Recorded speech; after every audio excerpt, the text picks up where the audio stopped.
কেউ যদি হাত তুলে আল্লাহর কাছে দোয়া করে আর চায় ওই হাত ফিরিয়ে দিতে আল্লাহর নাকি লজ্জা লাগে। সুবহানাল্লাহ কইতে পারলেন না? আবার দোয়া যখন করবেন আল্লাহর নামগুলো উচ্চারণ করে দোয়া করবেন। আল্লাহর অনেকগুলো সুন্দর নাম আছে না নাই?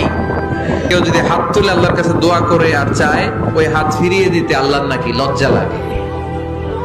সুবহানাল্লাহ কইতে পারলেন না? আবার দোয়া যখন করবেন আল্লাহর নামগুলো উচ্চারণ করে দোয়া করবেন। আল্লাহর অনেকগুলো সুন্দর নাম আছে না নাই? কেউ যদি হাত তুলে আল্লাহর কাছে দোয়া করে আর চায় ওই হাত ফিরিয়ে দিতে আল্লাহর নাকি লজ্জা লাগে। সুবহানাল্লাহ কইতে পারলেন না? আবার দোয়া যখন করবেন আল্লাহর নামগুলো উচ্চারণ করে দোয়া করবেন। আল্লাহর অনেকগুলো সুন্দর নাম আছে না নাই? কেউ যদি হাত তুলে আল্লাহর কাছে দোয়া করে আর চায় ওই হাত ফিরিয়ে দিতে আল্লাহর নাকি লজ্জা লাগে। সুবহানাল্লাহ কইতে পারলেন না?